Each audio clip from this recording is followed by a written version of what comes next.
चलो आज का वीडियो शुरू करें।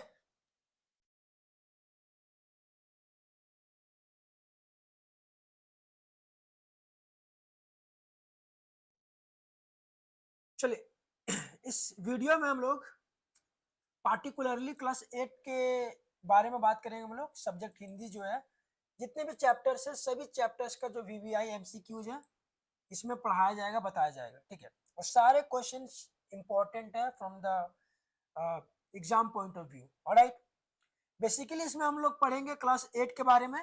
ठीक है, हिंदी लिटरेचर और साथ ही साथ ग्रामर। ये ग्रामर जो है सभी के लिए यूजफुल है, चाहे आप लोग क्लास 9th में हो या फिर 8 में हो, चाहे 10th में हो। ठीक है, ग्रामर जो है ये बेसिक भी है, थोड़ा इंटरमीडिएट भी है, सभी लेवल का यहाँ पर इंक्लूड किया गया है। क्लियर हुआ? इस वीडियो में हम लोग total 50 most VVI questions cover करेंगे। राइट, जो आपके जो भाषा मंजीरी बुक है, कंप्लीट बुक का सॉल्यूशन इस सिंगल वीडियो में आप लोगों को मिलेगा। तो चलिए इस वीडियो को हम लोग शुरू करते हैं।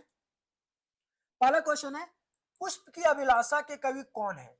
सूर्यकांत त्रिपाठी निराला, जयशंकर प्रसाद, रामचंद्र शुक्ल या फिर माखनलाल चतुर्वेदी? आप लोग कमेंट में जल्द से जल्द बताएं। और इस वीडियो के अंत में आप लोग कमेंट करके जरूर बताएं कि आप लोगों का कितना क्वेश्चन सही हुआ। ठीक है, 50 में आप लोग कितना स्कोर कर पाए, इससे पता चलेगा कि आप लोगों का किस लेवल का तैयारी हुआ है। ठीक है, चलिए इस सवाल का मैं जवाब बता देता हूं। पहला जो है, पुष्प की अभिलाषा के जो कवि हैं वो है माखनलाल चतुर्वेदी। ठीक है, एक देशभक्ति कविता है।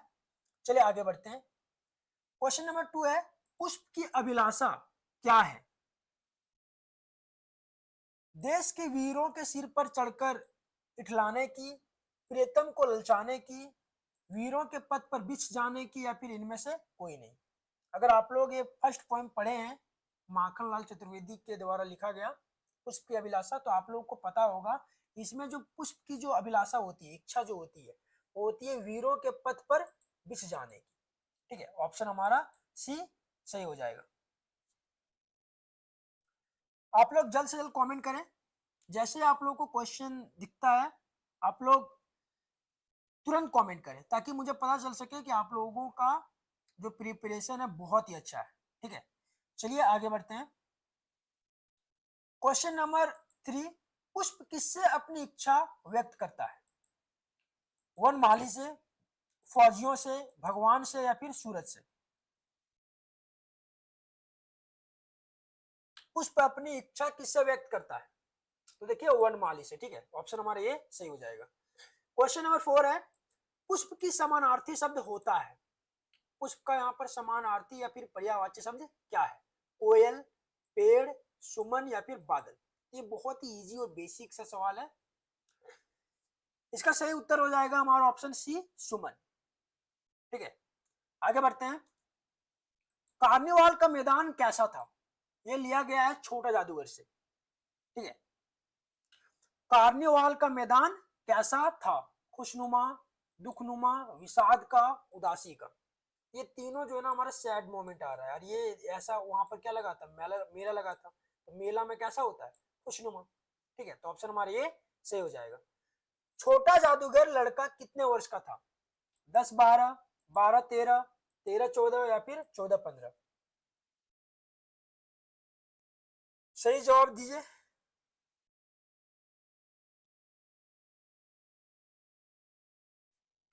देखिए छोटा जादूगर जो थे वो थे 13 और 14 वर्ष के। ठीक है, 13 से 14 वर्ष के आयु के थे। ठीक है, आगे बढ़ते हैं। लेखक ने कितने टिकट खरीदकर छोटे जादूगर को दे दिए? 15, 3, 4, या फिर 12? तो इसका सही जवाब हो जाएगा ऑप्शन हमारा डी, 12।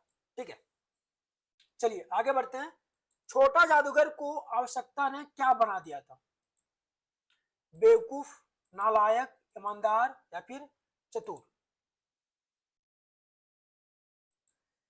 चलिए, तो इसका सही जवाब हो जाएगा ऑप्शन हमारा डी, चतुर बना दिया है। ठीक है, क्वेश्चन नंबर 9 है, छोटा जादूगर पाठ में लेखक की पत्नी ने उसे खेल दिखाने के लिए कितना पैसा दिया?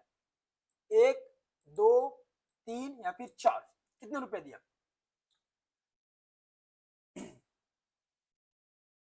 1 रुपया, 2 रुपया, 3 रुपया या फिर 4 रुपया?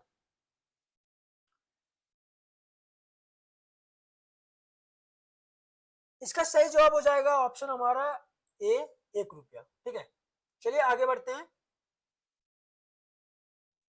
क्वेश्चन नंबर 10, पुष्प की अभिलाषा किस प्रकार की रचना है? देश प्रेम, भक्ति, श्रृंगार या फिर हास्य? पुष्प की अभिलाषा किस प्रकार की रचना है? देश प्रेम, भक्ति, श्रृंगार या फिर हास्य? ये सबको पता है कि देश प्रेम पुष्प की अभिलाषा की रचना है। ठीक है, चलिए इसमें जो है पुष्प की अभिलाषा में देशभक्ति के बारे में बताया गया। ठीक है, देश प्रेम के बारे में बताया गया। ठीक है, चलिए क्वेश्चन नंबर 11 है, सुरबाला का समानार्थी शब्द कौन है? असुर सुंदरी, मीठा गाने वाला, देव कन्या या फिर असुर माया? बहुत कम लोगों का ये जवाब आ रहा है। जो भी बच्चे नहीं जुड़े हैं आप लोग कमेंट कर दें व्हाट्सएप में कि लाइव क्लास शुरू हो चुकी है। जो भी इंटरेस्टेड है, जो भी सीरियस है अपने एग्जाम्स को लेकर के, वो जवाब देने का कोशिश करें। चलिए, सुरबाला का समानार्थी शब्द क्या है? देव कन्या। ठीक है, देव कन्या या फिर अप्सरा। चलिए आगे बढ़ते हैं। क्वेश्चन नंबर 12 है, पुष्प क्या नहीं चाहता है? माला बनूं, देवता के सिर पर चढ़ाया जाऊं, जलाया जाऊं या फिर फेंका जाऊं? इसमें जो है ना पुष्प क्या नहीं चाहता है?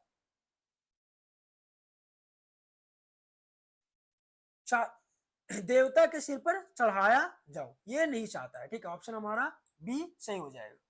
खैर यहाँ पर माला बनू ये भी नहीं चाहता, लेकिन यहाँ पर देखिए मेन चीज जो है, मेन जो आइडिया है इस पोएम के थ्रू, ये है हमारा देवता के सिर पर चढ़ाया जाऊं। साफ साफ मना कर देते। चलिए ऑप्शन नंबर 13 है, संगत का कैसा प्रभाव हमारे आचरण पर पड़ता है? बुरा, अच्छा, गुप्त या फिर समान? संगत का कैसा प्रभाव हमारे आचरण पर पड़ता है? बुरा, अच्छा, गुप्त या फिर समान? देखिए संगत का जो प्रभाव है, असर जो है, वो हम लोगों पे गुप्त जैसा पड़ता है। ठीक है, हम लोग को पता नहीं चलता है, लेकिन संगत का प्रभाव बहुत भयंकर पड़ता है। ठीक है, ऑप्शन हमारा सी सही हो जाएगा। चलिए क्वेश्चन नंबर 14 है, कौन सा जहर सबसे खतरनाक होता है? सॉरी, जहर नहीं होगा, जवर। कौन सा जवर सबसे खतरनाक होता है? मित्रता का, परमात्र का, अपकार का या फिर कुसंग का? तो कुसंग का जो जवर होता है वो सबसे क्या होता है? खतरनाक होता है। अगर आपका दोस्त अच्छा नहीं है, संगति अच्छा नहीं है, तो आप लोग अपने जीवन में कभी भी सफल नहीं कर पाएंगे। ठीक है, तो ऑप्शन हमारा क्या हो जाएगा? डी सही हो जाएगा। क्वेश्चन नंबर 15 है, कुसंगति किसका क्षय करती है? मान का, बुद्धि का, स्वास्थ्य का, इनमें से कोई नहीं। कुसंगति किसका क्षय करती है? ये जो है बुद्धि का क्षय करती है। ठीक, ऑप्शन हमारा बी सही हो जाएगा। अगर कुसंगति है, आपके मित्र अच्छे नहीं है, आपके संगति अच्छे नहीं है, तो आपके बुद्धि को क्या कर देगा? भ्रष्ट कर देगा, बुद्धि को खत्म कर देगा, खोखला कर देगा। ठीक है, तो ऑप्शन हमारा बी सही हो जाएगा। क्वेश्चन नंबर 16, मित्रों के चुनाव के तरीके पर हमारे जीवन की क्या निर्भर करती है? मित्रों के चुनाव के तरीके पर हमारे जीवन की क्या निर्भर करती है? सफलता, असफलता, अच्छाई या फिर बुराई?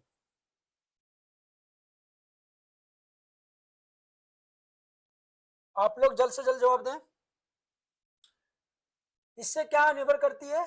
हमारी सफलता। अगर अगर हम लोग का मित्र अच्छा हो तो हम लोग अपने जीवन में सफल हो जाएंगे, और अगर हम लोग का चुनाव ही अच्छा नहीं है, हम लोग किस प्रकार के मित्र को चयन करते हैं, अगर यही अच्छा नहीं है, तो फिर इसी से हम लोग का सफलता निर्भर होता है। ठीक है, ऑप्शन हमारा ये से हो जाएगा। क्वेश्चन नंबर 17, मित्रता का गुप्त प्रभाव होता है इस पर? आचरण पर, चित्त कोमल पर, संस्कार पर या फिर सभी में? देखिए मित्रता का गुप्त प्रभाव जो है वो तीनों में होता है, हमारे आचरण पर, हमारे चित्त कोमल पर या फिर हमारे संस्कार पर। सभी हमारे क्या हो जाएगा? सही हो जाएगा। क्वेश्चन नंबर 18, मित्र चयन में किन बातों का ध्यान रखना चाहिए? हसमुख थोड़ी चतुराई, उत्तम आचरण और सद्भाव का, या फिर इनमें से कोई नहीं। जब आप मित्र को चयन करते हैं तो हम लोगों को किन बातों का ध्यान रखना चाहिए? हसमुख हसमुख होना चाहिए, थोड़ा सा चतुराई होना चाहिए, या फिर उत्तम आचरण या फिर सद्भाव होना चाहिए। देखिए ऑप्शन हमारा सी सही हो जाएगा। अगर आचरण अच्छा है तो दोस्त अच्छा है, और अगर आपके दोस्त अच्छे हैं तो आपका जिंदगी अच्छा है। ठीक है, तो ऑप्शन हमारा क्या हो जाएगा? सी सही हो जाएगा। चलिए आगे बढ़ते हैं। क्वेश्चन नंबर 19, लेखक के बड़े भाई साहब की उम्र क्या थी? 14 वर्ष, 15 वर्ष, 13 वर्ष, या फिर 16 वर्ष?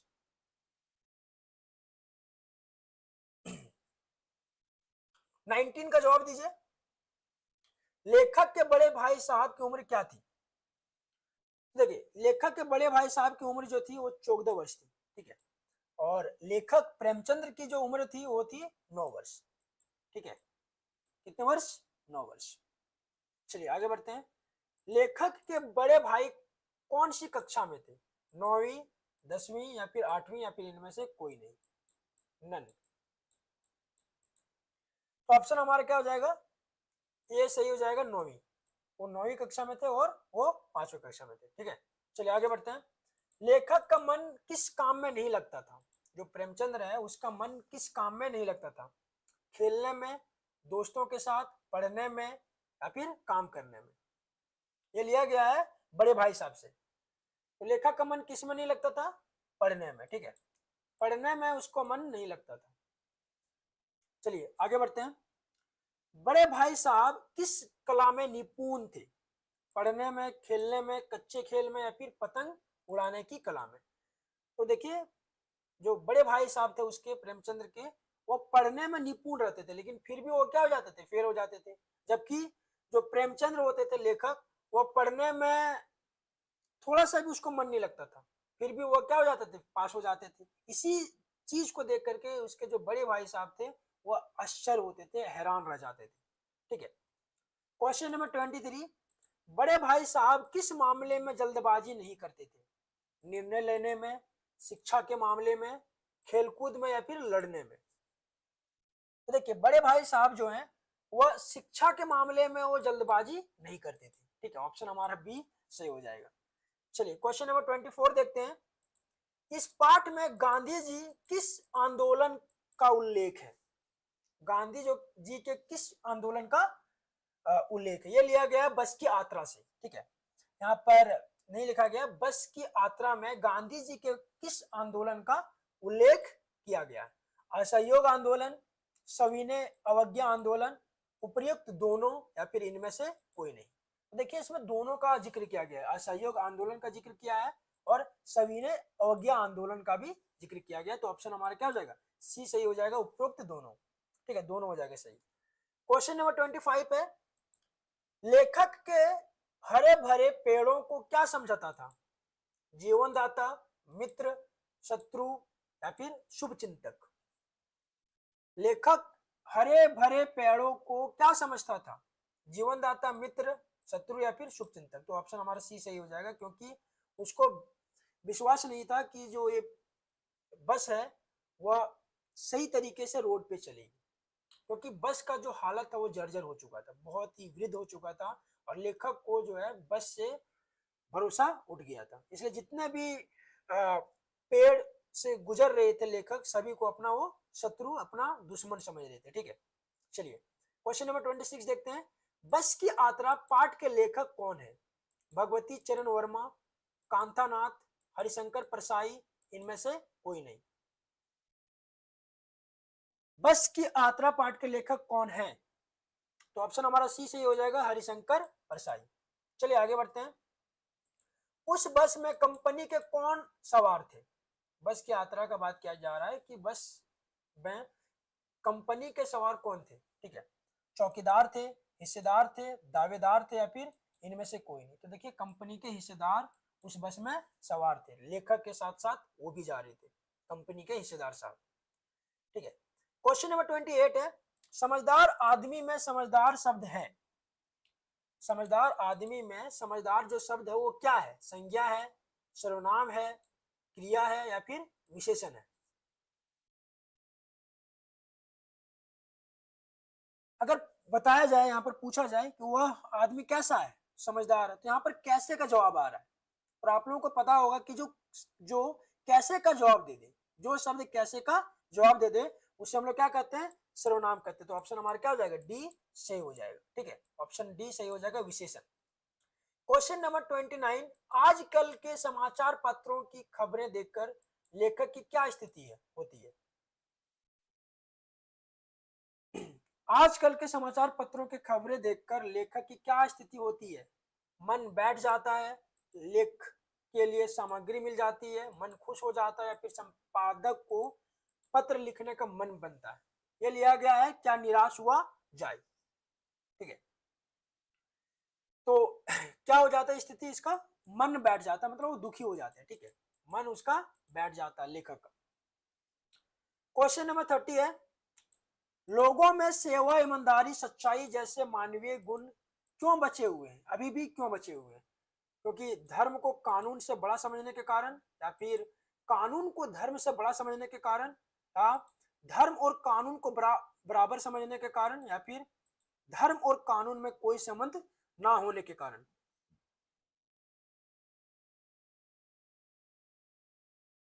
जल्द से जल्द कमेंट करें आप लोग।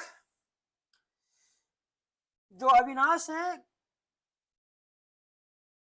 क्वेश्चन नंबर के साथ कमेंट करो, ठीक है, ताकि पता चल सके कि आप किस क्वेश्चन का जवाब दे रहे।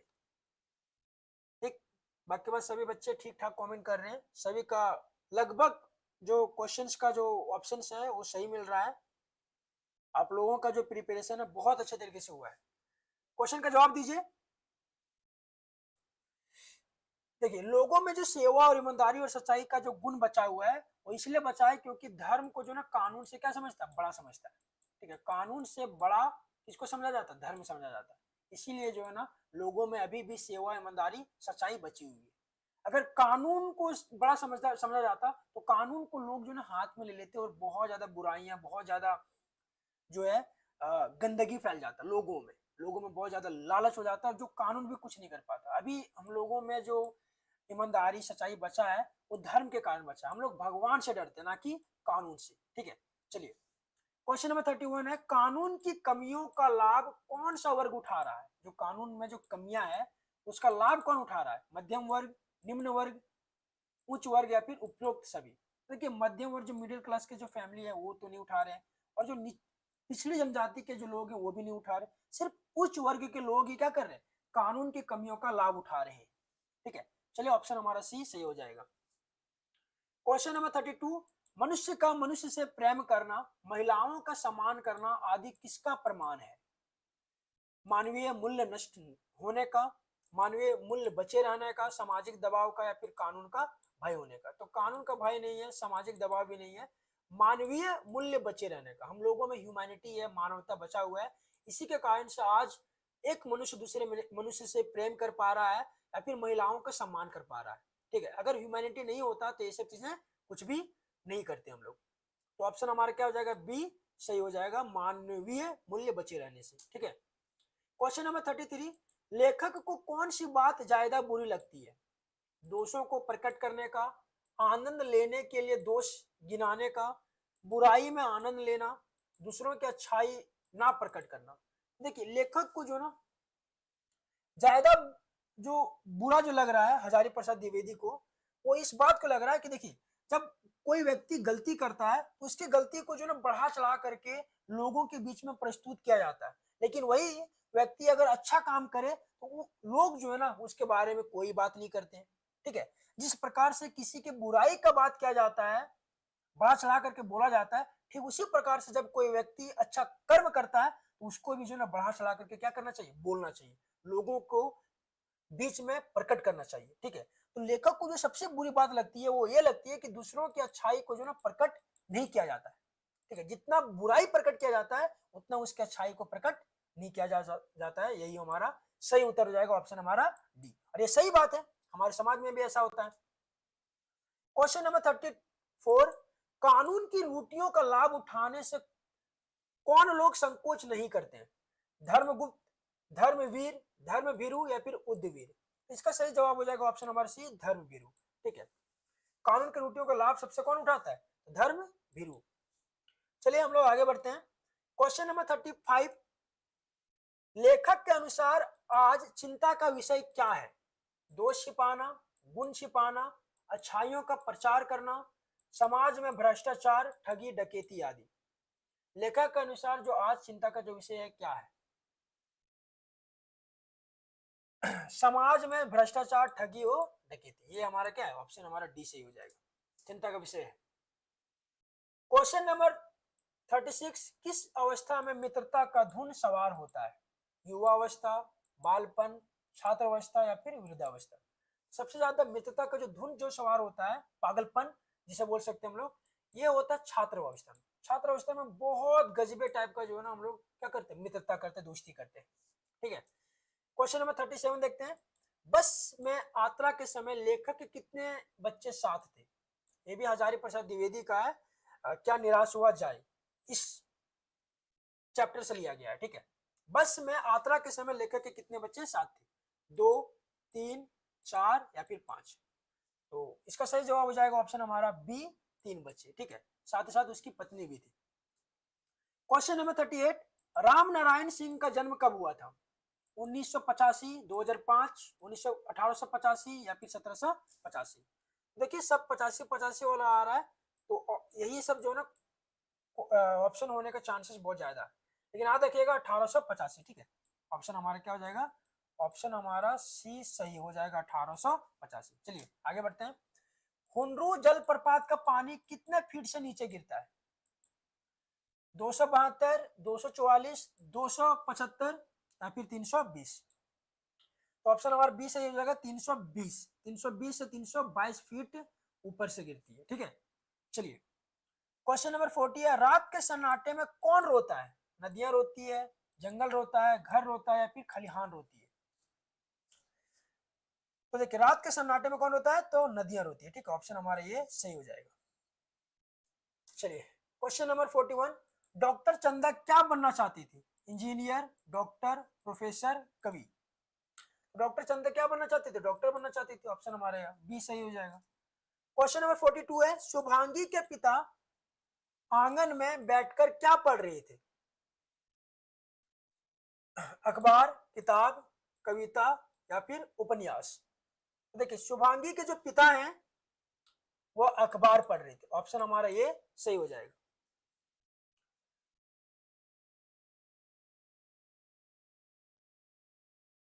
ऑप्शन ये सही हो जाएगा। ठीक है, अखबार।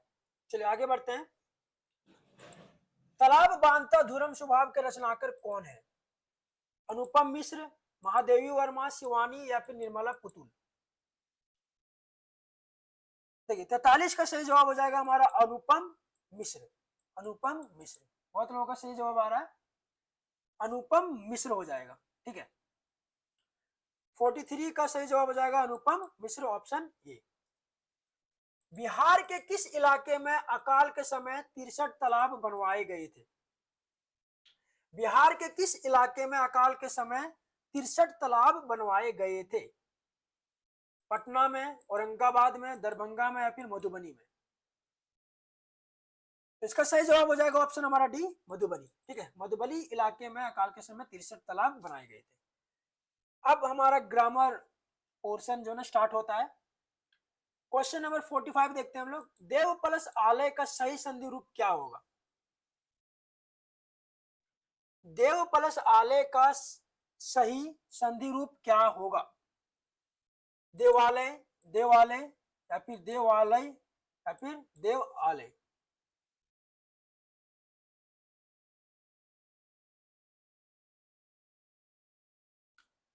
देव प्लस आलय क्या हो जाएगा? देवालय हो जाएगा। ठीक है। ऑप्शन हमारा ये सही हो जाएगा। क्वेश्चन नंबर 46, निम्न में से विशेषण शब्द कौन सा है?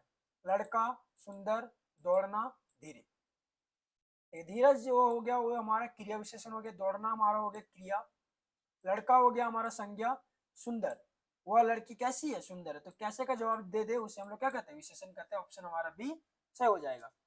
क्वेश्चन नंबर 47, राजपुत्र में कौन सा समास है? द्वंद्व समास, तत्पुरुष समास, बहुब्रीहि समास, कर्मधारय समास?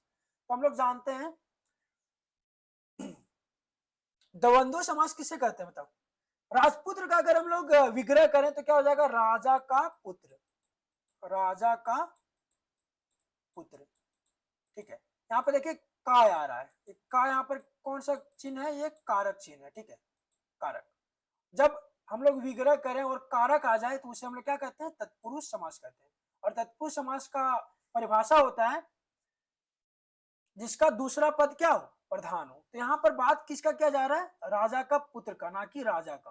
ठीक है, यहाँ पर दूसरा पद क्या है? दूसरा शब्द जो है प्रधान है, दूसरा शब्द के बारे में बात किया जा रहा है। तो ऑप्शन हमारा क्या हो जाएगा? बी सही हो जाएगा। क्वेश्चन नंबर 48, वाक्य में राम ने फल खाया, यहाँ राम ने कौन सा कारक है? तो आप लोग पढ़े होंगे कारक, कर्ता कारक, कर्म कारक। कर्ता ने कर्म को करण से संप्रदान के लिए अपादान से अधिकरण में पर संबंध का के की संबोधन हे अरे, है ना? आप लोग पढ़े होंगे। तो कर्ता ने, तो यहाँ पर क्या आ रहा है? ने विभक्ति चिन्ह आ रहा है। तो इसी से हम लोग समझ जाएंगे कि एक कौन सा कारक होगा? कर्ता कारक होगा। ऑप्शन हमारा क्या हो जाएगा? सी से हो जाएगा। ठीक है, आगे बढ़ते हैं। 49, निम्न में से सर्वनाम शब्द कौन सा है? मोहन, यह, किताब, पढ़ना। देखिए मोहन हमारा क्या हो गया? ये हमारा हो गया संज्ञा। ठीक है, ये हमारा व्यक्तिवाचक संज्ञा हो गया। किताब भी हमारा क्या हो गया? संज्ञा। ये हमारा जातिवाचक संज्ञा, क्योंकि जाति का बोध है। पढ़ना हमारा हो गया क्रिया। तो बचा क्या? एक हमारा ऑप्शन बचा यहाँ पर यह। तो यह हमारा क्या यहाँ पर? सर्वनाम है।